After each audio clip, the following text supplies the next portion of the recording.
Salam teman-teman semua, sehat selalu.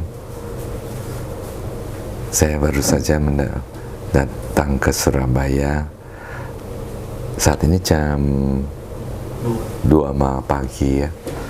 Jadi tadi kita naik kereta api dari Jogja, berangkat jam 8 ya. 8 sampai di Surabaya sekitar setengah 1 ya.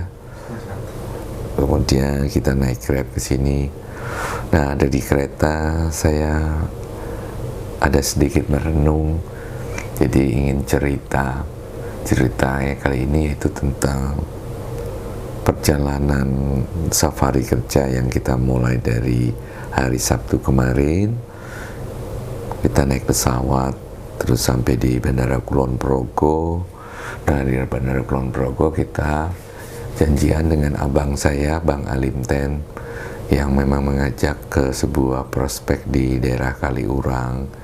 Nah, buat teman-teman kalau nanti ke Jogja, kalau mendarat, karena ini bandara baru, jadi letaknya di daerah Kulon Progo, sekitar 50 km dari kota Jogja.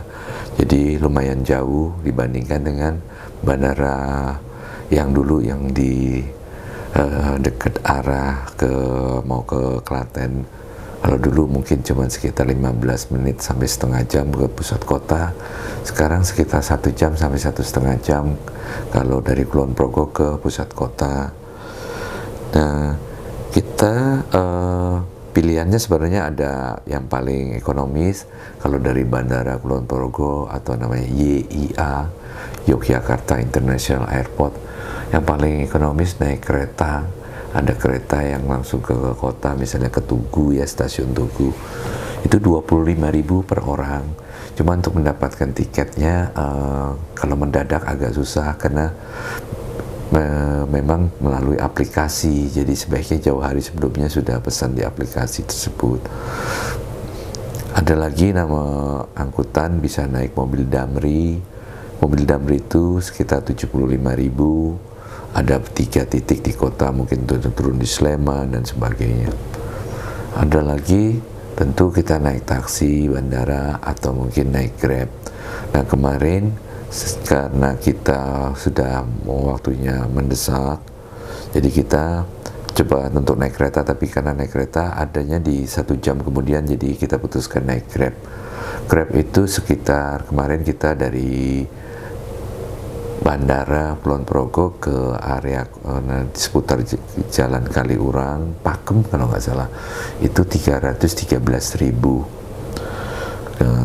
Kemudian kita naik Grab dan sudah ditunggu oleh Bang Alim Ten. Bang Alim, makasih ya sudah ngundang kita. Saya agak haru, agak kaget melihat Bang Alim, kakinya agak sakit gitu, jadi jalannya agak pincang, rupanya kecengklak itu keseleo ya, terkilir. Saya bilang, wah Bang Alim pasti pakai sendal jepit nih biasanya. Iya katanya. Jadi saya sempat sharing, Bang Alim ya udah saatnya harus pakai sepatu boot nih, karena kita udah faktor umur gini, kadang-kadang walaupun kita terbiasa, tapi kadang-kadang mungkin kita bisa jadi lengah atau waktu, karena medan kerja kita kan biasanya medan yang naik turun.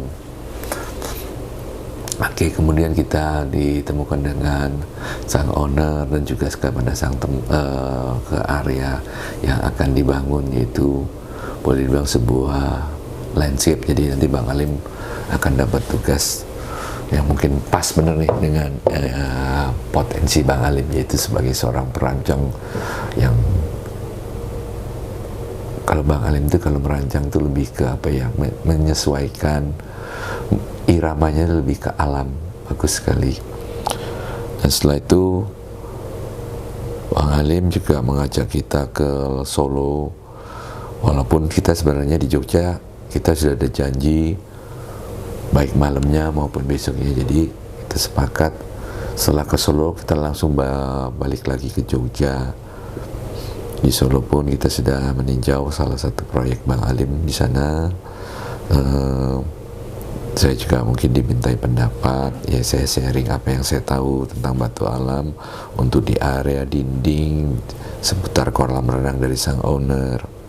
Kemudian malamnya kita langsung balik lagi sampai di Jogja kira-kira tengah malam. Kemudian besoknya jadi kita langsung mengadakan sebuah ekspedisi boleh dibilang ekspedisi cagar alam. Jadi kunjungan kita ke beberapa tempat yang unsurnya kayak candi. Nah di situ kita belajar banyak juga.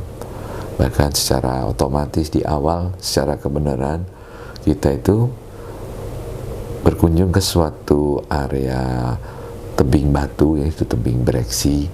Nah di situ saya sempat membuat liputan tentang karakter batu dan juga tentang keindahan alamnya. Menariknya setelah kita mengunjungi tempat candi, ada salah satu candi namanya Candi Barong, kemudian ada satu lagi situs lagi yang di sebelahnya lagi ditata gitu.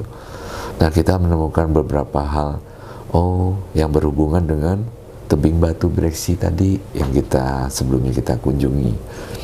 Jadi rupanya seperti pada umumnya kalau kita orang tuh nenek moyang kita membuat candi atau bangunan bersejarah itu menggunakan batuan alam yang ada di sekitarnya. Nah di situ kita ketahui bahwa ada 2 jenis batuan yang dipakai. Tadinya saya pikir sama seperti di Borobudur atau di Prambanan, biasanya memang menggunakan batu lava stone. Lava stone itu sendiri memang termasuk kalau secara geologi masuk dalam keluarga batuan andesit. Tapi di situ saya baru terbuka, selain menggunakan lava stone ternyata juga menggunakan batuan Breksi. Batuan Breksi ini masih masuk dalam keluarga besar batuan sedimen. Jadi hal-hal itu sudah kita ulas juga dalam liputan. Yang menarik juga dalam perjalanan kami itu di hari Sabtu itu bertepatan dengan kenaikan BBM yang baru kita ketahui sekitar sore, sekitar jam 3-an. Jadi BBM naik. Nah khusus untuk kenaikan BBM ini saya akan memberi gambaran sedikit. Artinya sebenarnya garis besarnya kita ini sedang dalam sebuah krisis dunia ya. Di dunia ini kita dengan adanya banyak hal-hal yang boleh dibilang kayak rintangan-rintangan. Jadi dimulai dari pandemi COVID ya, dan berikutnya turunan-turunan dari COVID. Terus ada peperangan yang terjadi antara Rusia dan Ukraina yang sempat memanas, artinya boleh dibilang membuat suasana juga ngeri-ngeri sedap ya waktu-waktu. Kemudian dipicu juga dengan ketegangan. Ada lagi dengan dari kedatangan dari tim dari Amerika menuju ke Taiwan, sehingga membuat ketegangan baru antara Cina, Amerika, dan Taiwan dan seputarnya. Jadi memang sudah lebih bergejolak. Dan dengan adanya itu semua sebenarnya kita memang ada sebuah krisis pangan di dunia. Ada krisis juga energi, ya minyak. Dan bersyukurlah untunglah negara kita ini masih punya satu komoditi yang memang sangat bernilai saat ini. Jadi kita masih punya batu bara, jadi ini nilai plus ya. Juga kita punya minyak sawit ya, dari kelapa sawit. Itu juga komoditi yang sangat dibutuhkan saat ini. Dengan adanya peperangan, jadi banyak negara-negara yang sudah mulai beralih lagi ke energi, baik dari batu bara maupun ke minyak sawit untuk produk sehari-hari. Sebenarnya di berbagai belahan dunia ini sudah benar-benar mengalami krisis, terutama krisis pangan, bahkan juga energi. Nah, dengan dasar itu sebenarnya kita itu sudah harus bersiap. Kalau cuman artinya kita ini dari kemarin, dari beberapa bulan sebelumnya itu sudah harus bersiap bahwa akan memasuki badai. Istilah kita sebuah badai ya. Nah, dengan dimulainya kenaikan harga BBM, berarti ini kita benar-benar sudah memasuki badai. Karena ke depan dengan adanya kenaikan BBM, berarti pengaruhnya akan cukup banyak, kan kompleks secara otomatis entah mungkin beberapa bulan ke depan, sekitar 2-3 bulan, biasanya dengan kenaikan harga ini, BBM ini, semua barang-barang juga akan beranjak naik, sehingga boleh dibilang terjadi inflasi. Intinya mata uang yang hari ini nilainya misalnya 100.000 bisa dibelanjakan untuk apa, untuk beberapa bulan ke depan mungkin 100.000 itu nilainya akan jadi berkurang. Jadi tadi misalnya bisa beli makanan mungkin sebesar 10 kilo, mungkin besok berapa bulan kemudian nilainya 100.000 tadi bisa jadi nilainya akan berkurang mungkin sekitar 15%-nya, 10% atau mungkin lebih. Mudah-mudahan masih di bawah 15%. Nah, artinya dalam memasuki badai ini kita juga harus bersiap itu artinya gini, baik dalam kita melakukan pekerjaan. Nah, karena pengaruhnya juga dalam banyak hal, terutama dalam bisnis. Saya dalam perenungan saya di kereta api tadi kayak merasa kayak terpanggil. Saya coba untuk memberikan beberapa tips atau beberapa masukan ya dalam kita menjalani kehidupan ini, dalam menjalani bisnis kita nanti ke depan.